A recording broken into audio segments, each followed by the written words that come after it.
दिल्ली विधानसभा चुनाव में एमआईएम का एक और बड़ा नाम, एक और बड़ा ऐलान ओखला सीट से होने वाला है। अब ये उम्मीदवार कौन है, विस्तार से इस चीज पर चर्चा होगी। आप देख रहे हैं मुस्लिम सियासत और मैं हूं जर्नलिस्ट वजन।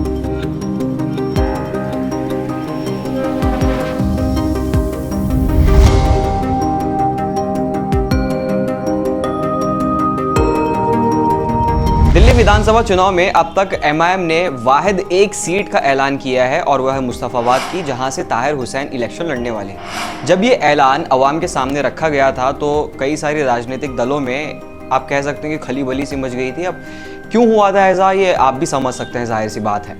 दरअसल बैरिस्टर असदुद्दीन ओवैसी ने इशारों में एक उम्मीदवार की तरफ इशारा किया है कि ओखला सीट से एक उम्मीदवार तैयार किया जा रहा है या फिर उसे टिकट दी जाएगी। तो कानून मुझे इस बात की इजाजत देता है, बल्कि मैं आपके चैनल के जरिए ये कह रहा हूं कि ओखला से भी मैं कैंडिडेट को देने वाला हूं जो अभी जेल में है। तो आप क्या करेंगे? क्या ये लोग नहीं दिए क्या? हाँ, कानून है की बात कर अगर कानून नहीं, इशरत जहां की नहीं बात कर रहा हूं मैं, किसी और कैंडिडेट की बात कर रहा हूं जो हमारे जामिया यूनिवर्सिटी के वो ओल्ड बॉयज के सदर भी रह चुके हैं। उन्होंने वाज़ा तौर पर यह कहा है कि ओखला से जिन उम्मीदवार को टिकट दिया जाना है वो जामिया मिलिया एलुमनाई एसोसिएशन के फॉर्मर प्रेसिडेंट भी रह चुके हैं। अब दरअसल यहाँ पर बैरिस्टर असदुद्दीन ओवैसी जिस शख्स की तरफ इशारा कर रहे हैं उनका नाम है शफाउर रहमान खान, और ये अभी जेल की सलाखों के पीछे हैं। अब ऐसे कई सारे नौजवान हैं जो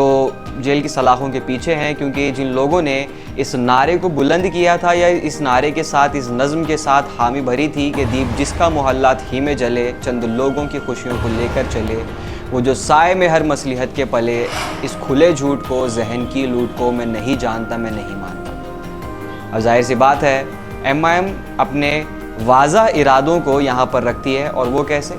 मैं भी खायफ नहीं तख्ताएदार से, मैं भी मंसूर हूँ कह दो अगयार से, क्यों डराते हो जिंदान की दीवार से, जुल्म की रात को, जहल की बात को मैं नहीं मानता, मैं नहीं जानता। एमआईएम ने साफ कर दिया है कि वो उन नौजवानों के हक़ में आवाज़ उठा रही है जो मजलूम हैं और जेल की सलाखों के पीछे हैं। अब खैर देखना ये है कि अब आगे और विधानसभा चुनाव में दिल्ली के क्या कुछ चीज़ें हम लोगों के सामने आती हैं।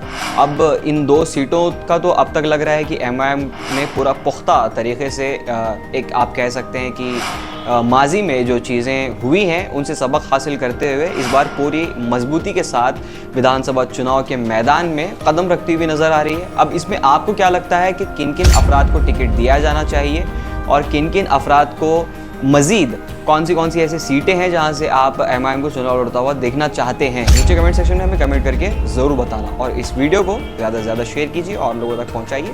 और अब तक चैनल को सब्सक्राइब नहीं किया है तो जल्दी से सब्सक्राइब भी कर लीजिए। हम ऐसी खबरें आपके सामने लाते रहेंगे, तब तक के लिए बने रहिए मुस्लिम सियासत के साथ।